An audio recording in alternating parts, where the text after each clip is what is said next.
Ngayong pong umagang ito ay magsisimula ako ng series regarding the order of worship. Mamaya po paliliwanag ko sa inyo ang tungkol sa bagay na yan. Ngayon, ang babasahin po natin ay Awit 147.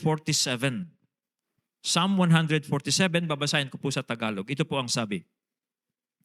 Purihin ng Panginoon sapagkat mabuting umawit ng mga papuri sa ating Diyos, sapagkat siya'y mapagpala at ang awit ng papuri ay naaangkop. Itinatayo ng Panginoon ng Jerusalem. Kanyang tinitipon ang mga itinapon mula sa Israel. Kanyang pinagagaling ang mga may pusong wasak at tinatalian ang kanilang mga sugat. Ang bilang ng mga bituin ay kanyang binibilang. Ibinibigay niya sa kanilang lahat ang mga pangalan nila. Dakila ang ating Panginoon at sa kapangyarihan ay sagana. Hindi masukat ang kanyang unawa. Inaalalayan ng Panginoon ang nahihirapan. Kanyang inilulugmok sa lupa ang masama. Umawit kayo ng may pasasalamat sa Panginoon. Umawit kayo sa lira ng mga papuri sa ating Diyos. Tinatakpan niya ang mga ulap, ang mga kalangitan. Naghahanda siya para sa lupa ng ulan. Nagpapatubo siya ng damo sa kabundukan. Siya'y nagbibigay sa hayop ng kanilang pagkain at sa mga inakay na uwak ay nagsisidaing. Ang kanyang kaluguran ay wala sa lakas ng kabayo, ni ang kanyang kasiyahan sa mga binti ng tao. Ngunit ang Panginoon ay nalulugod sa mga natatakot sa Kanya. Sa Kanyang tapat na pag-ibig ay umaasa. Purihin mo, O Jerusalem, ang Panginoon. Purihin mo ang iyong Diyos, O Sion, sapagkat Kanyang pinapatibay ang mga rehas ng iyong mga tarangkahan. Pinagpapala niya ang mga anak mo sa loob mo. Siya'y gumagawa ng kapayapaan sa iyong mga hangganan. Binubusog kanya ng trigong pinakamainam. Kanyang sinusugo ang kanyang utos sa lupa. Mabilis na tumatakbo ang kanyang salita. Siya'y nagbibigay ng niebe na parang balahibo ng tupa. Siya'y nagkakalat ng patak ng yelo na abo ang kagaya. Inihahagis niya ang kanyang yelo na parang tinapay na putol-putol. Sinong makakatagal sa harap ng lamig niyon? Kanyang sinusugo ang kanyang salita at tinutunaw ang mga iyon. Kanyang pinaihip ang kanyang hangin at ang tubig ay dumadaloy. Kanyang ipinahayag ang kanyang salita kay Jacob, ang kanyang mga tuntunin at mga batas sa Israel. Hindi niya ito ginagawa sa alinmang bansa. At tungkol sa kanyang mga batas, hindi nila ito nalalaman. Purihin ninyo ang Panginoon. Ito po ang salita ng Diyos na ngayon po ay pag-aaralan natin. Makakaupo na po kayo mga kapatid.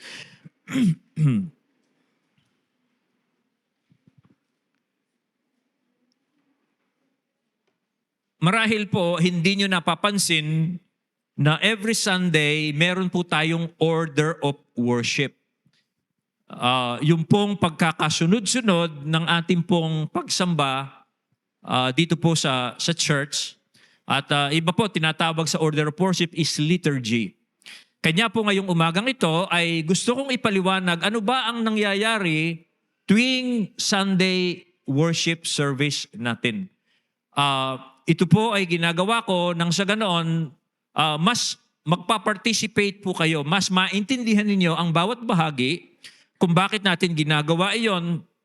Nang sa ganun po, mas makapagpa-participate kayo and meron po kayong talagang makukuha. Nga lang, marami po sa atin, siguro higit kalahati, hindi nakukuha yung first part na aking pong pag-aaralan ngayon. O yun ang unang tatalakayin ko.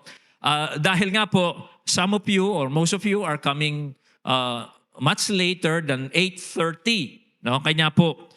So, meron pong order of worship yung ating ginagawa. Buo po yan. Nagsisimula tayo sa call to worship and praise sa Diyos. Yung po ang unang bahagi na most of you do not, hindi nyo na i-enjoy. Okay, yung pangalawa, we have confession. Nagpapahayag po tayo, nag-aamin tayo ng ating mga kasalanan sa Diyos. Then we listen to the Word. Nakikinig tayo sa salita po ng Diyos, sa pangangaral. And then we respond. Nagre-respond po tayo sa pamagitan ng awitin at pananalangin. And then the benediction. Now, marahil hindi po ninyo ito napapansin, pero ito ang nangyayari every Sunday at every Sunday. And then because of over familiarity, you don't care much what happens. No, natatandaan ko nung kami po ay nagbi-breed ako ng Shih Tzu. Na napunta sa amin yung Shih Tzu na binigay ni Dave kay Grace as a gift sa kanilang pag-iibigan. At nung nasa amin na yung Shih Tzu, ay naisip ko, sayang yung Shih Tzu, pinalaki ko, tuwang-tuwa ako, and then noon, mahal yung Shih Tzu. Kaya naisip ko, mag-breed kaya ako ng Shih Tzu. Kanya po, daming, unang anak po ng Shih Tzu namin, meron yatang 5 o 4, and then binenta namin yun, mataas pa ang Shih Tzu nun, meron pang 12,000 ang una ang ano doon eh. Hanggang sa every year halos meron kaming 4, 5, hanggang minsan 2, hanggang sa dahil po doon yung bahay namin ay doon na lumalaki yung mga Shih Tzu. At kasi tuwang-tuwa ako, nakakita ko paano mga nakang Shih Tzu, ganito. Minsan binibidyo ko pa. I'm so. Ngayon, hindi lang namin napapansin dahil nandun po yung mga aso ay yung amoy. No, hindi na namin napapansin dahil nga po ganun na ang naging normal sa amin. May mga aso sa bahay namin, hindi na namin napapansin yung amoy. Ang nakakapansin na lang yung mga bumibisita sa amin. Hindi ba ninyo nalalaman na naamoy? Sabi niya, amoy aso na kayo dito. Amoy aso yung bahay ninyo. Anong amoy? Okay. So, because of over familiarity, hindi na namin napapansin amoy aso na yung bahay namin. And even yung iba pong bahay namin, si Nanding din, si Tricia din, nag-alaga rin ng Shih Tzu, ganito. And di na rin nila nalalaman na gano'n na ang amoy ng bahay nila. So ang point is this, because of over familiarity, you are not aware of some things in your life. Ganyan din sa Sunday. Now, dahil nga every Sunday narito kayo, and then for one reason or another, you don't care too much what is happening.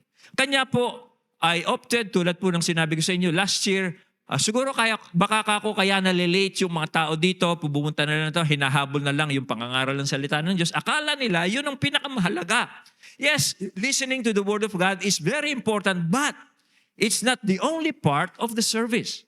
Kanya po ngayon pong umaga ng ito, let us start a new series talking about the order of worship, liturgy, at ang unang-una po, yung nami-miss ng bawat isa, which is call to worship. Ang call to worship po natin, ginagawa natin ito when we sing. No, so ang titingnan natin ngayong umagang ito is from Psalm 147, which is a major psalm regarding worship, calling us to worship. Psalm 47, kung napansin nyo, the psalmist is calling the people to worship. So titingnan natin ngayong umagang ito, what does it mean to worship God? Okay? And then yung pangalawa, why are we called to worship God? And then tingnan natin yung how are we to worship God? And then when or how often are we to worship God? So tingnan po natin itong bagay na ito. Una, saan tayo tinatawag? What does it mean to worship God? And then tingnan natin, why are we called to worship God? And then how are we going to worship God? And then when or how often are we to worship God? Una, what does it mean? Saan tayo tinatawag? Now, kung papansinin po ninyo, yung verse 147 ay nagsisimula yan sa praise the Lord. And then matatapos po yan sa praise the Lord. Verse 1 and verse 22. Okay? Ayan po ang dyan.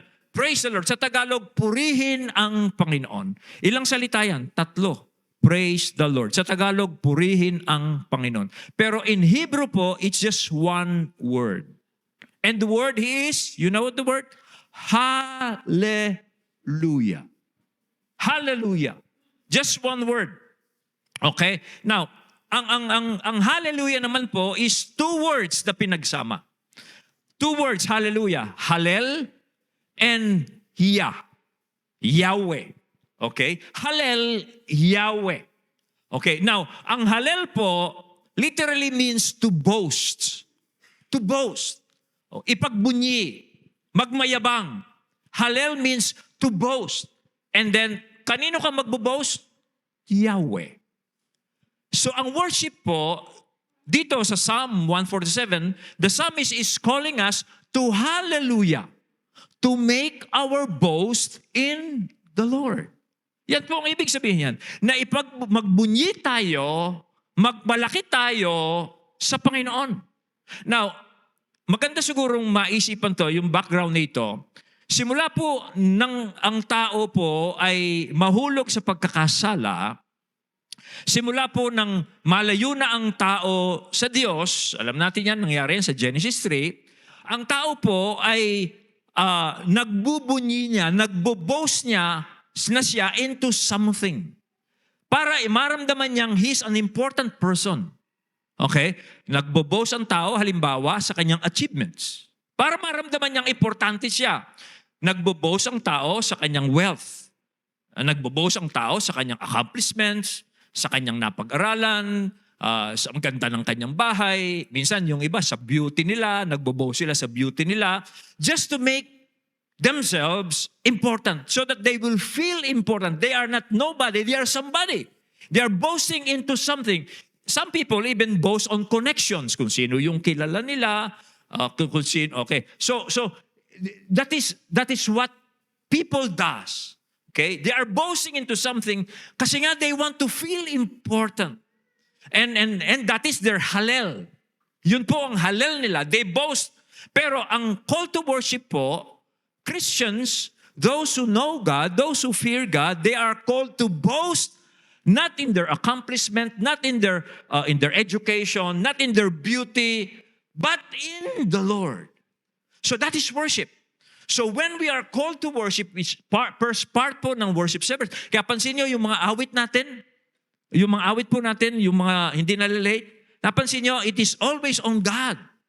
Nagbo-boast tayo, nagbubunyi tayo, sineselebrate natin ang Diyos. Na ang Diyos ang ipinagmamalaki natin, that is worship. Okay? Now, so, pag po ang tao, hindi ang Diyos ang kanyang binuboast, ay alam mo kung anumang iboboast, pinagmamalaki ng tao, yun po ay nagiging idol niya. Halimbawa, pinagmamalaki niya yung kanyang education. Nagboboast siya, yun ang kanyang halel. Yun po, ang education niya ay nagiging idol niya.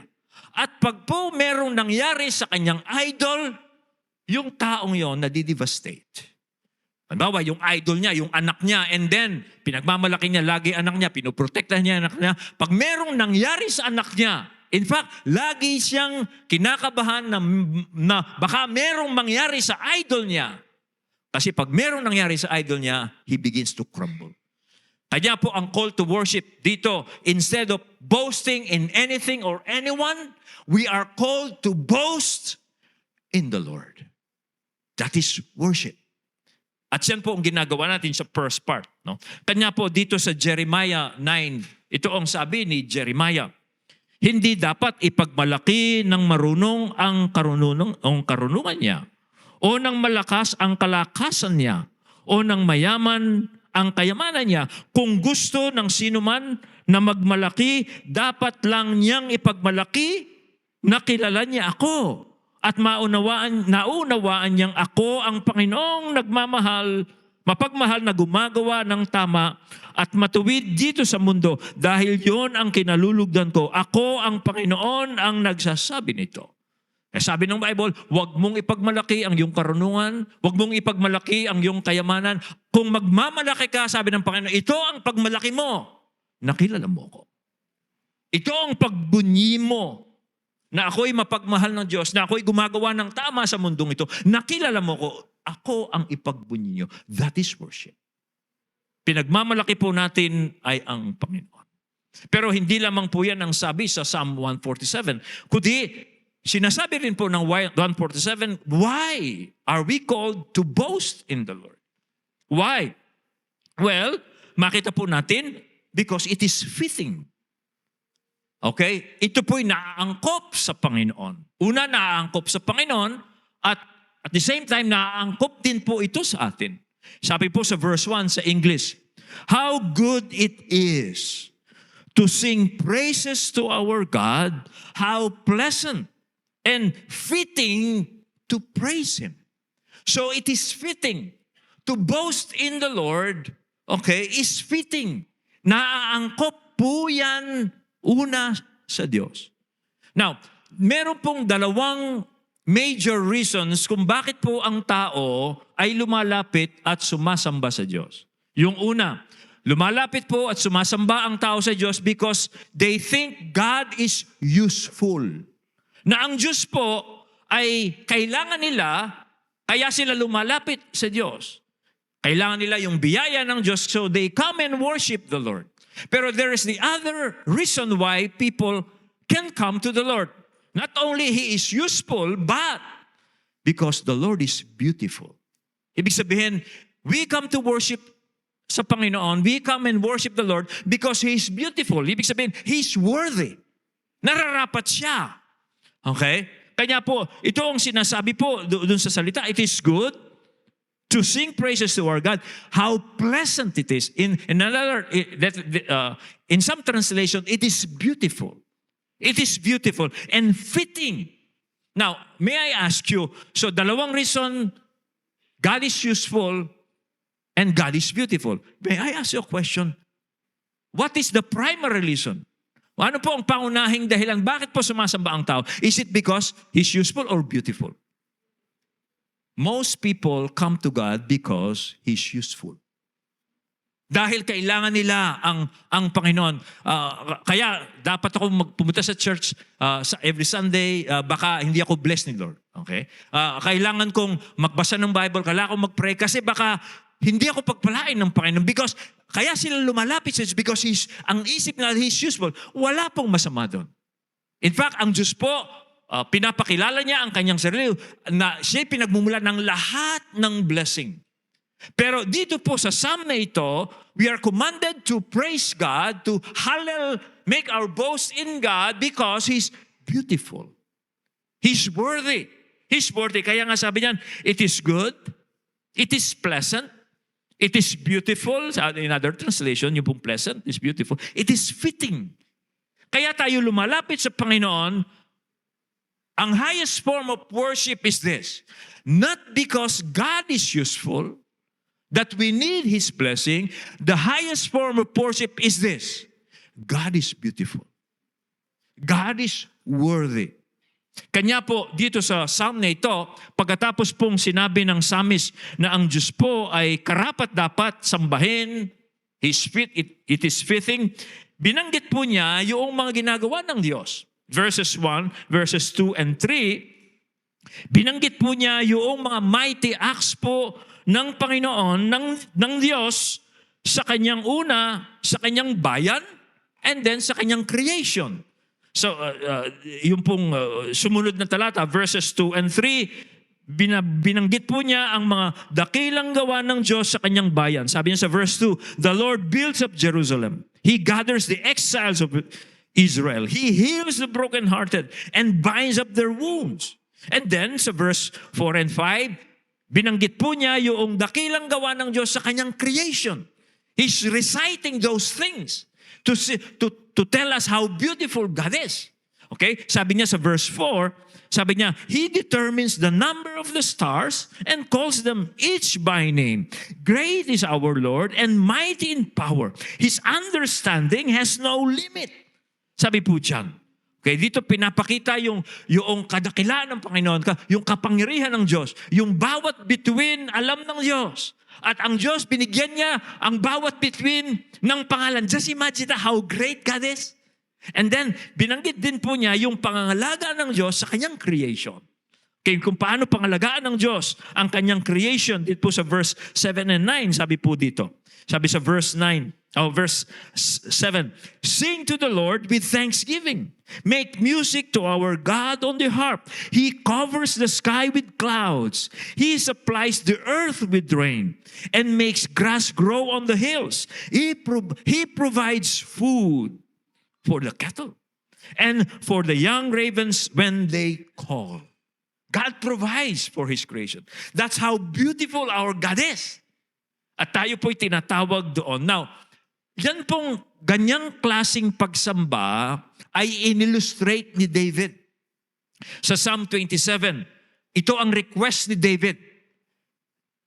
Ito ang request ni David. Ito ang highest form of worship. Okay? Ito ang request ni David sa Psalm 27. One thing I asked from the Lord, this only do I seek, that I may dwell in the house of the Lord all the days of my life, to gaze on the beauty of the Lord and to seek Him in His temple. Yan ang request ni David. The highest form of worship. Gusto ko, sabi niya, ang hiling ko sa Panginoon ay manatili ako sa kanyang templo. For what reason? To gaze on the beauty of the Lord. Para pagmasdan ko ang kagandahan ng aking Panginoon. Now, gazing on the beauty of the Lord is when we meditate on the mighty acts of God. Okay? Yan po ang ibig sabihin yan. When we are gazing on the beauty of the Lord, anong ginagawa natin? We are rehearsing. We are thinking. We are meditating on His mighty acts. Yung kanyang mga dakilang mga gawa. Again, I have a personal question with you. Ano pong dahilan kung bakit po kayo lumalapit sa Diyos? Anong dahilan? Bakit kayo nag-worship? Bakit kayo pumupunta dito every Sunday? Okay, bakit kayo nagpipray? Bakit kayo nagpa-family devotion? Is it because God is beautiful? Or because He is useful to you? Well, wala pong masama doon if you're coming to God because He's useful. But do not forget, our God is beautiful. And just to gaze on Him is a real reward. Reward na po yung makapiling mo ang Panginoon, minimeditate mo ang kanyang mga dakilang gawa kahit na wala pa siyang binibigay sa iyo. Just to come to God is a blessing in itself because He's beautiful. At tandaan po natin, mas angkop sa kadakilaan po ng Diyos na kaya tayo lumalapit sa Kanya ay yung siya'y karapat-dapat. He's worthy. Meron po akong tinranslate na isang sinabi po ni John Piper, I believe. Ito ang translation sa Tagalog. Ang Diyos natin po ay higit na napaparangalan kung sa Kanya tayo ay nasisiyahan.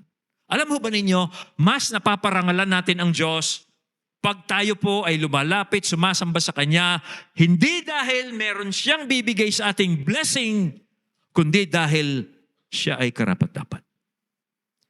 Hindi po natin mahihigitan ang kagandahan ng Diyos sa ano pang grasyang maaari niyang ibigay po sa atin. So yun po ang una, because it is fitting to God. Pero meron pong pangalawang dahilan yan. Hindi lamang po angkop sa Diyos yan, kundi ito po ay angkop sa bawat isang sumasamba sa Kanya. Ibig sabihin ng angkop, ang mag-boast tayo sa Diyos, ito po ay kapaki-pakinabang sa atin. Ito po ay makabubuti para sa atin when we are boasting in the Lord. Okay? Now, bumalik po ako dun sa sinabi ko kanina.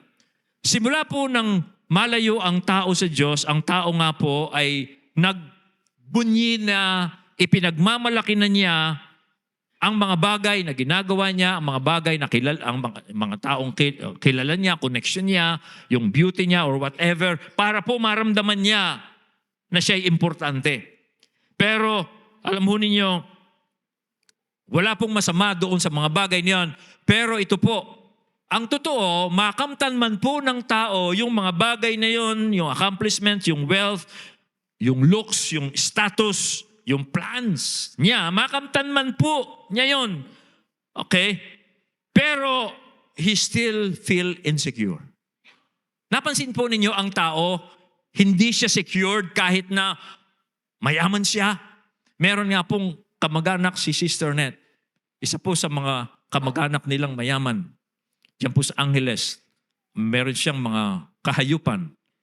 Hindi, meron siyang mga poultry. Okay, may poultry siya. Nagsasupply siya ng mga manok sa kung saan-saan. At napakayaman niya talaga. Pero hindi siya nakapag-aral. Mayaman siya, pero sila net, marami ang nakapag-aral sa kanila. Siya mayaman siya, pero hindi siya nakapag-aral. Very insecure siya.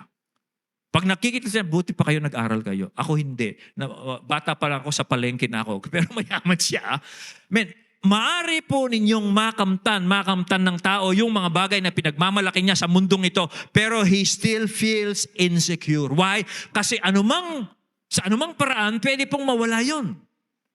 Mawala yun. Kaya natatakot siyang mawala yung kayamanan niya, natatakot siyang mawala yung pamilya niya, natatakot siyang tatanda siya, kahit na maganda siya o pogi siya, tatanda rin siya, natatakot siya. So, maari pong makuha ng tao yun, pero still live insecure. Tulad po yan ni Adan at ni Eva. Naalala nyo, nung sila po ay magkasala, na pansinin lang sila ay hubad. At ang ginawa po nila ni Adan at Eva ay nagtahi sila ng mga dahon ng puno raw ng igos at pinagtatakpan yung kanilang mga sarili, pero bitin. Okay? Meron pa rin, Adan, meron pang nakikita. Eva, nakikita yung ano mo. Okay? Parang ganun. Okay? Kahit na anong gawin ng tao para pagtakpan niya yung kanyang pagiging hubad sa harapan ng Diyos, hindi pa rin sumasapat. Kaya ano po ang ginawa ng Diyos? Dahil po ganun ng tao, ang Diyos, ang plano niya ay bihisan niya muli ang tao.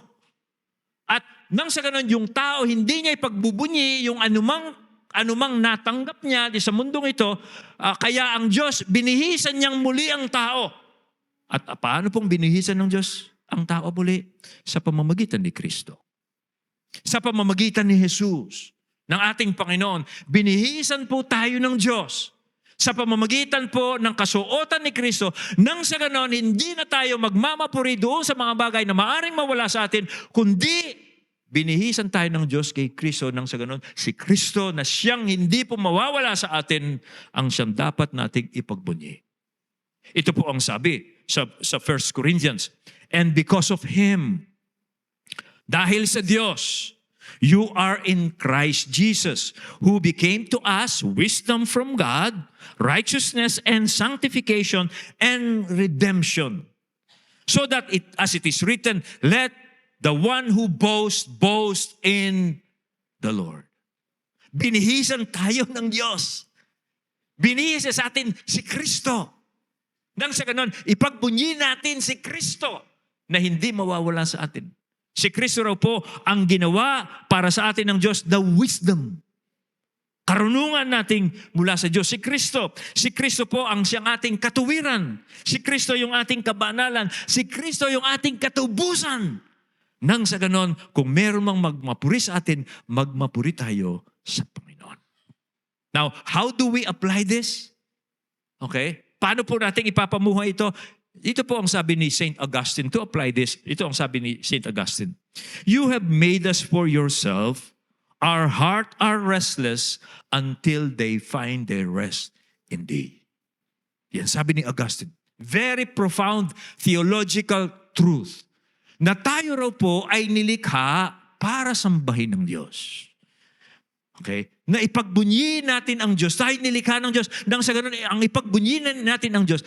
At pag hindi raw po tayo nagbubunyi sa Diyos, tayo ay restless. Hindi tayo panatag.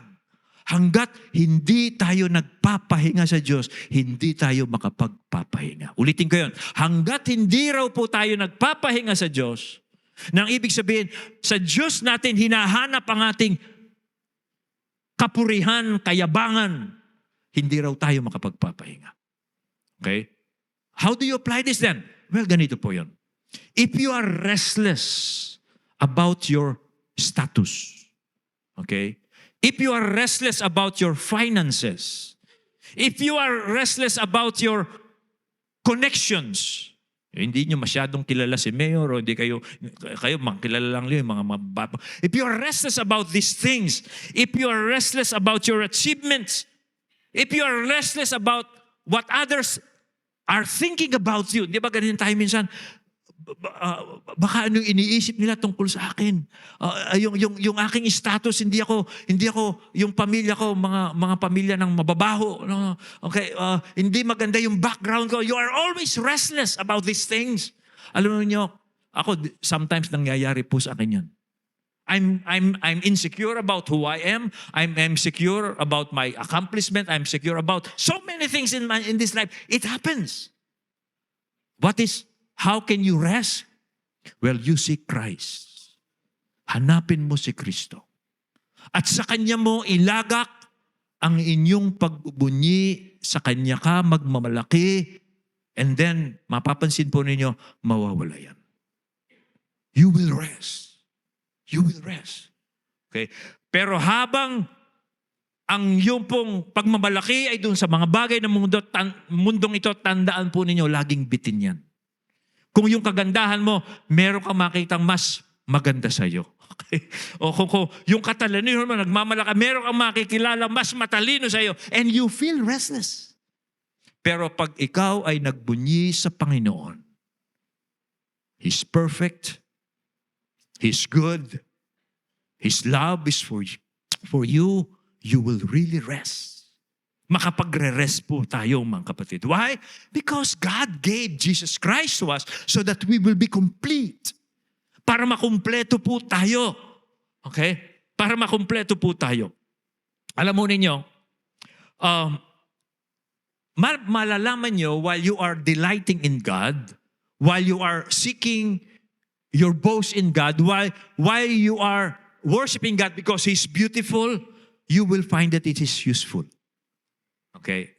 When you are worshiping God because He's beautiful, and then the secret will be revealed to you that it is useful. It is useful for us to seek God because He's beautiful. Okay? Naintindihan yan?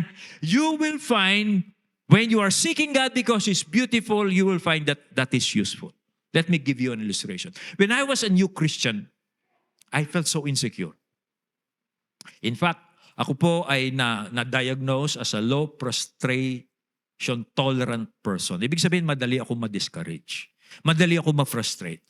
And so when I became a Christian, like many new Christians, I dream of the things that the Lord will do in my life. No?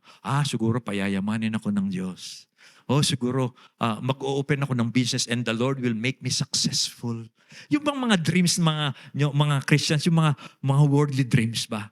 Siguro ang Panginoon, ngayon nakilala ko na siya, gagawin niya akong kilalang isang manunugtog o kilalang isang successful na tao, ganito. Alam mo ninyo, hindi nangyari sa akin yon. Ang nangyari po sa akin, while I'm growing in my Christian life, the Lord God begins to make Himself known to me. Habang nagbabasa po ako ng Bible, habang nag-aaral ako, lalong nahahayag sa akin ang plano ng Diyos. Kung ano ang plano ng Diyos sa akin in Christ.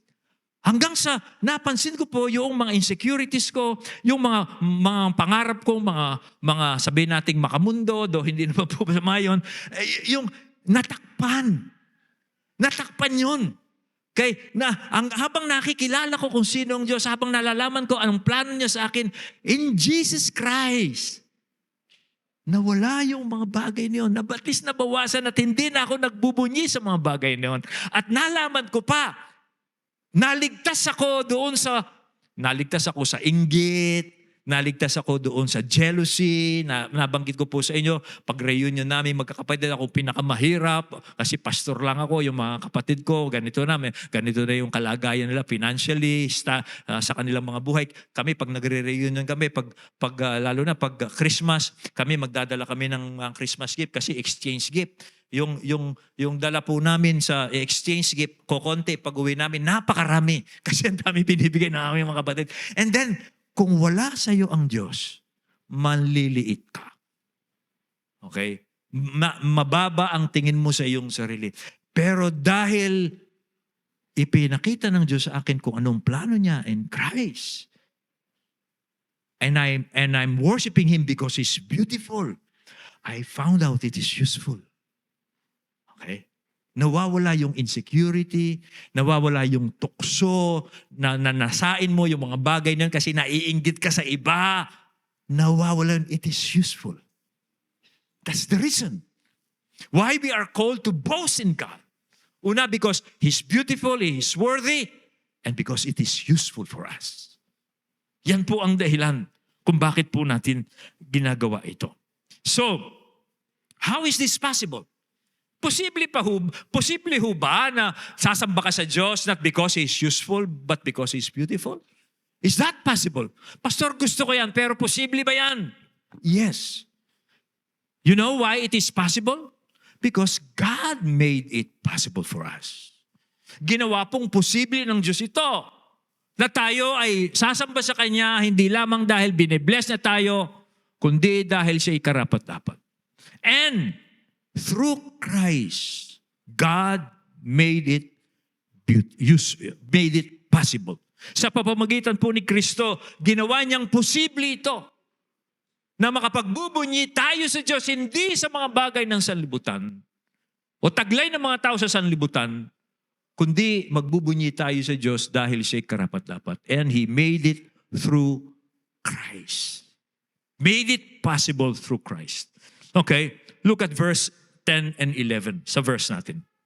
His delight is not in the strength of the horse, nor His pleasure in the legs of a man, but the Lord takes pleasure in those who fear Him, in those who love, in those who hope in His steadfast love. Wala pa yung verse ko dyan. Okay? His delight is not in the strength of the horse, nor His pleasure in the legs of a man, but the Lord takes pleasure in those who fear Him, in those who hope in His steadfast love. Now, tingnan niyo yung verse 10. Yung verse 10 po, ito po yung larawan ng ancient mighty armies in a military parade. Okay? Yan po ang pride ng bawat bansa na sa kanila pong military parade, ipinaparada po ng mga makapangyarihang bansa kung gaano katindi, kung gaano kakapangyarihan ang kanilang army. Of course, nung pong panahong yon ay kabayo at saka yung mga sundalong with full military gear. Yeah, pero sabi po ng talata, ang Diyos daw po hindi siya nalulugod doon sa military might ng isang bansa. Okay? Why? Because yun po ang nagbibigay ng pride sa tao. Pag po ang tao puno ng pride, okay, lumalayo po siya sa Diyos. Kaya ang Diyos, hindi po siya nalulugod sa isang taong pinagmamalaki yung kanyang army, pinagmamalaki yung kanyang kayamanan, pinagmamalaki yung kanyang karunungan, o anumang pinagmamalaki niya, dahil yan po ang dahilan kung bakit lumalayo ang tao sa Diyos. Okay? Kaya hindi siya nalulugod doon. Okay? And mind you, pag ang Diyos po hindi nalulugod sa isang bagay, hindi po magiging successful yon. Dahil ang tunay pong success ay sa Diyos. Kaya pag ang Diyos hindi nalugod sa army, hindi mananalo yung arming yon. Pag ang Diyos ay hindi nalugod sa isang taong mayabang, hindi magsasucceed yung taong yon. At dahil ang success po ay galing sa Diyos. Kaya nga sabi sa Proverbs 21, the horse is made ready for the battle, for the day of battle, but the victory belongs to the Lord. Okay? And then, sabi po sa Psalm 20 verse 7, some praise their chariots, some hallel their chariots. Okay? Wala ito sa iso sa Nasbi. Okay? Some praise their chariots, some are proud of their chariots, some praise their horses, some hallel their horses. Okay? But we praise the name of the Lord our God. Our boast is in the Lord our God. Because when God is delighting on a person because he is boasting in the Lord might give him success. Okay?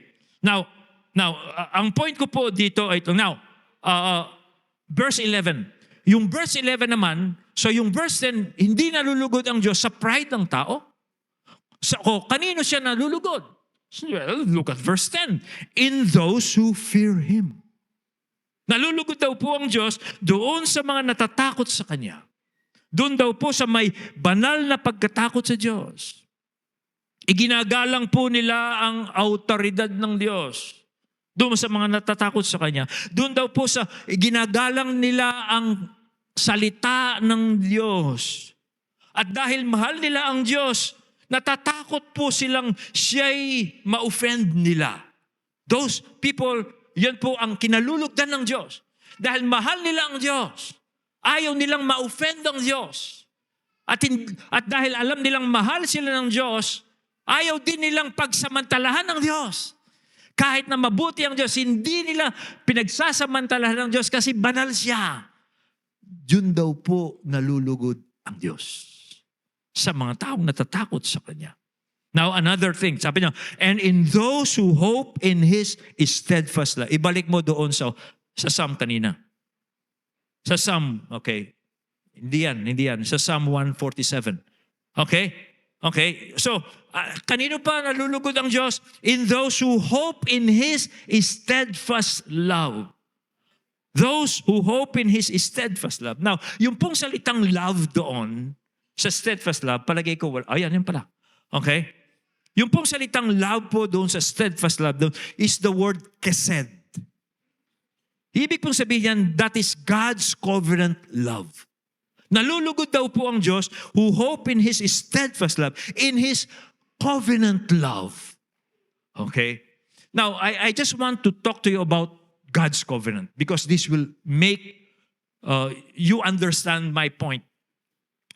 Ang Diyos po, isang tawag sa Diyos, He's the God of the covenant. And His name as the God of the covenant is Lord. Capital L-O-D. Yahweh. Jehovah, yung kinanta natin kanina. That is His covenant name. Now, dahil ganun ang pakilala ng Diyos kay Moses. He's the Lord. He's the covenant-keeping God. Why? Kasi ang Diyos po, sa Bible po mapapansin natin, if you read the Old Testament, meron pong mga covenants ang Diyos sa mga tao. Una, ang Diyos po nakipag-covenant kay Noah. Yan ang Noahic covenant.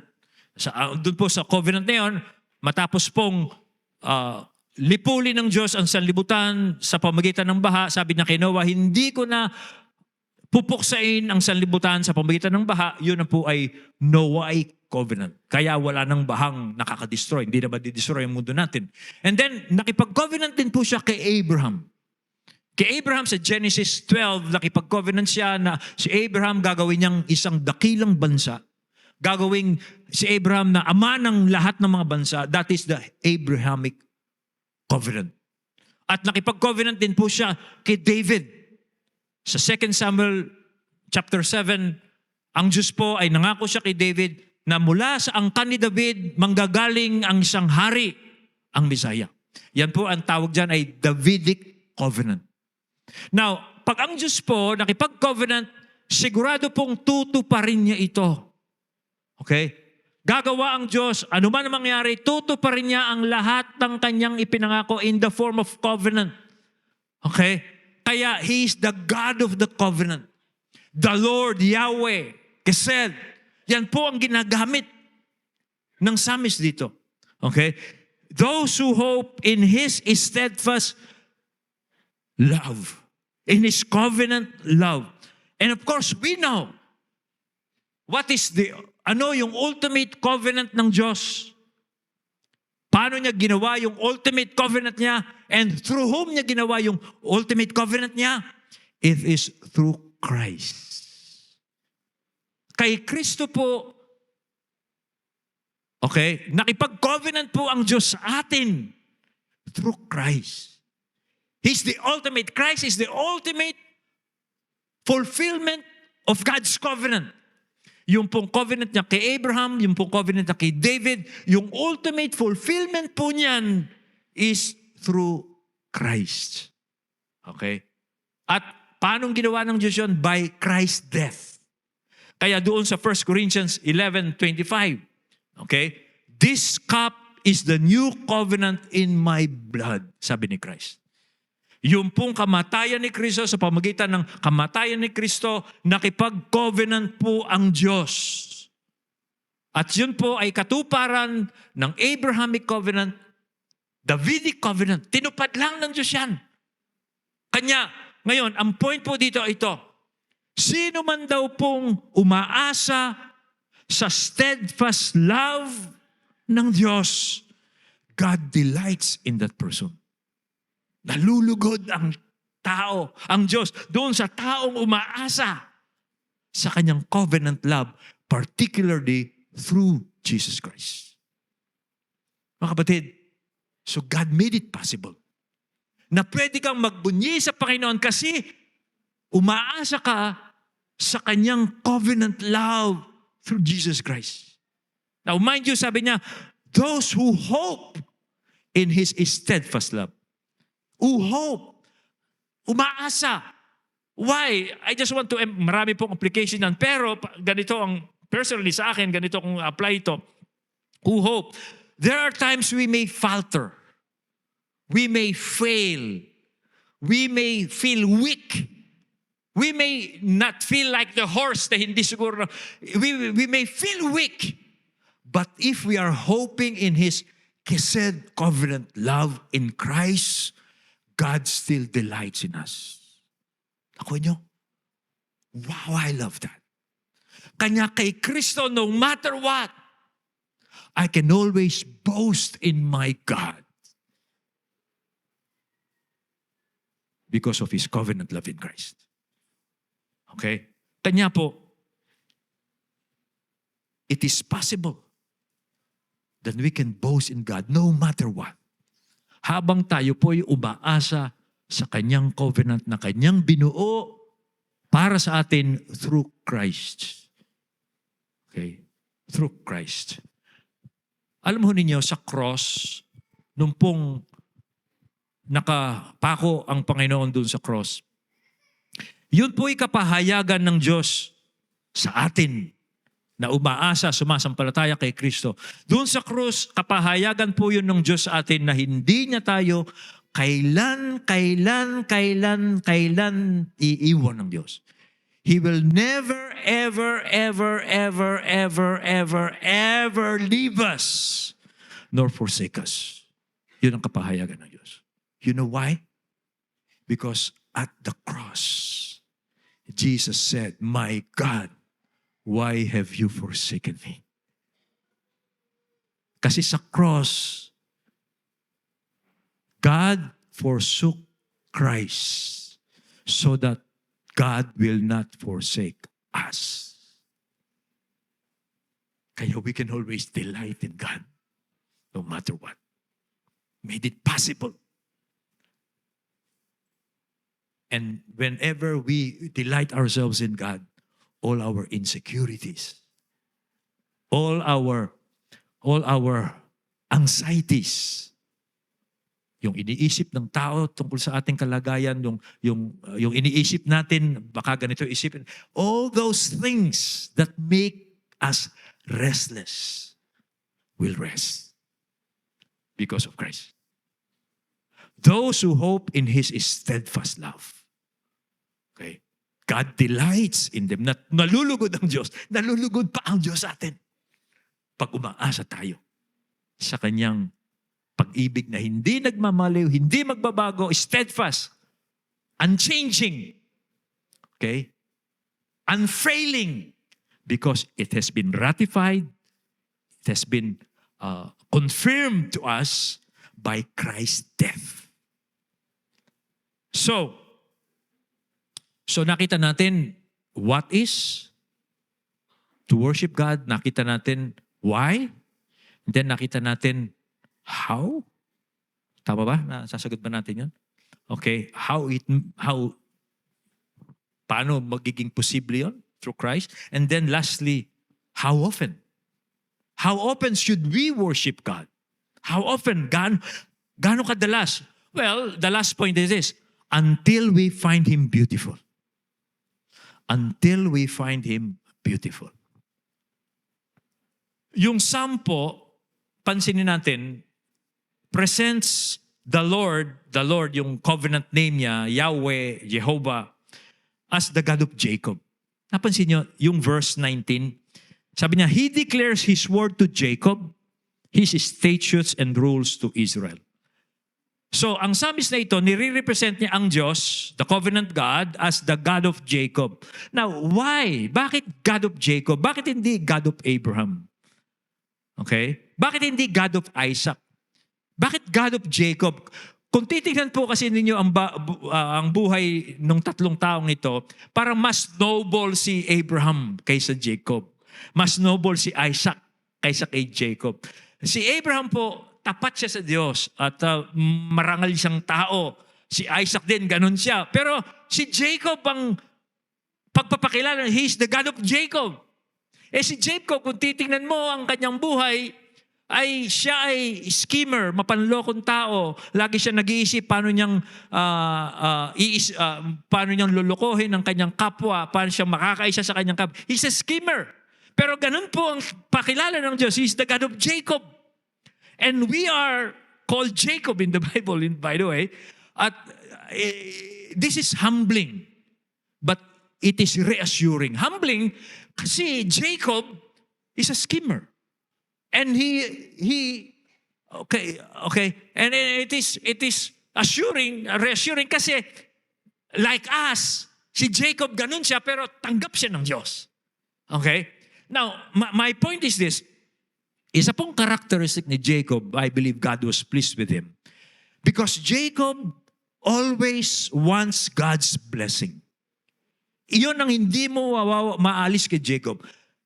Dalawa silang magkapatid, yung kuya niya si Esau, siya dapat ang magmamana siya po ang dapat panganay, siya dapat ang magmamana ng double portion sa kayamanan ni Isaac. Pero si Jacob, gustong-gusto niya yung mana ng kanyang kuya.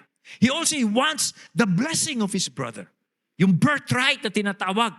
At yun po ang makita natin, he always wants God's blessing in his life. In fact, nasubok po si Jacob noong pong gabi na pupunta siya sa Canaan at kakaharapin na niya si Esau at takot sa kuya niya, si Esau. Dahil pinagbantaan niya si Jacob, si Esau, pinagbantaan niya si Jacob, napapatay niya kasi niloko siya sa kanyang mana. Kaya nung gabing iyon, nakipagbunuraw po si Jacob sa angel that represents God. At yung angel na yon, hindi niya tinalo si Jacob. Okay? At ang sabi po ng Bible, sabi ng angel sa kanya, kasi nga gustong-gusto niya yung blessing, let me go, sabi ng angel, for the day is breaking. But Jacob said, I will not let you go unless you declare a blessing on me. Jacob is like that. He always wants God's blessing in his life. Okay? Gagawin niya ang lahat para ma-bless siya ng Panginoon. And mind you, we are called Jacob in the Bible. Jacob represents each and every one of us. Humbling, but reassuring. Okay? We are failing, pero it assures us if we want God's blessing, God is delighting in us. Okay? So, bakit po hanggang kailan tayo sasamba sa Diyos? Well, until we find Him beautiful. Bakit kay Jacob? Bakit si Jacob? Kasi si Jacob, pansinin nyo, hindi agad siyang bilas ng Panginoon. Naghirap po na siya. Naghirap siya kay Laban, 14 years. Kay Rachel, 7 years. Tapos 7 years kay Leah and then another years para bago sa i-bless ng Panginoon. And then narito siya, he's wanting, sa gabing ito, dinidesire pa rin niya yung blessing ng Diyos. Hindi agad siya bless ng Panginoon. Okay? Pero Jacob wants God's blessing. And because he wants God's blessing, he was transformed. My point is mga kapatid, hanggang kailan tayo sasamba sa Diyos? Until we find God beautiful. Dahil hindi po tayo agad maaring i-bless ng Diyos when we worship Him. Pupunta ka dito every Sunday and you are praying that the Lord will bless you in your business, in your relationship, and whatever. Pero the Lord might not bless you immediately. Not now, not next week, not next month, or next years. Why will God delay the blessing? He wants to transform you until you find Him not only useful, but beautiful. Yan po ang plano ng Diyos. Why we keep on worshiping Him? Because He's transforming us. Tinatransform tayo. Okay, tulad ko po, yung sinabi ko sa inyo when I was a new Christian. I was thinking the Lord will make me successful, the Lord will make me popular, the Lord will make me this, will make me that, until the Lord reveals Himself to me. Until hindi ko na hinahangad yung mga bagay na yon, makita ko ang napakaganda niya. Ganda ng plan niya sa akin until nawala yung insecurity ko. At least meron na akong panlaban sa insecurity ko. At least meron na akong panlaban sa anxiety ko. When I come to worship God. Because He's beautiful. So, the challenge po mga kapatid, are you coming to God because He's useful or because He's beautiful? That's a challenge. Will you still come to God though your mga earthly desires mo are not being met? Sasamba ka pa ba sa Diyos kahit na hindi napupunan na nabibigay ng Diyos yung mga dinidesire mo? Sasamba ka pa rin sa Kanya. That's a challenge. Or, will you come to God until you find Him beautiful? Then, useful. That's the reason why we are called to worship God. Para ipagbunyi po natin siya. Na ang pagmamalaki natin ay siya. That's the purpose. Let us pray. Tayo pong lahat ay tumayo.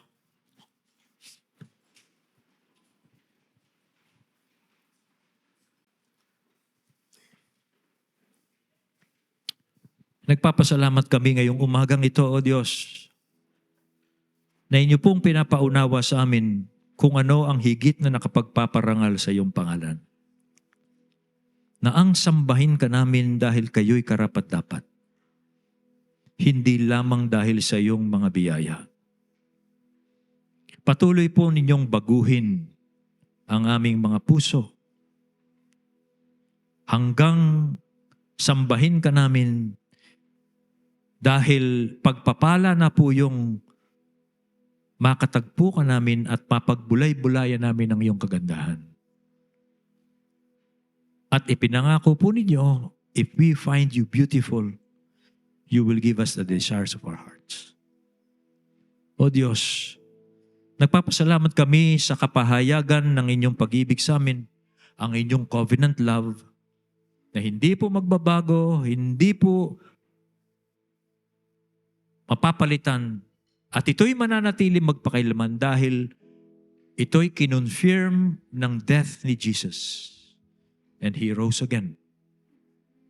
Kaya, O Diyos, panalangin ko para sa bawat isa sa amin, when we come here every Sunday, maging tama ang puso namin. We come here excited because we want to meditate on your beauty. We want to exalt you in our lives. We want to make our boast in our God, not because He will bless us, though that is also your promise to those who fear you. Kanya po, O Diyos, as we come here every Sunday, tulungan po ninyo kaming maging tama lagi ang puso namin. Nang sa ganon, we will not be late, kundi maging excited po kami to come here on time. Dahil yung first part po ng worship namin is the first part when we boast in you. Oh God, yun po ang panalangin ko para sa bawat isa. Salamat po sa pangalan ni Jesus.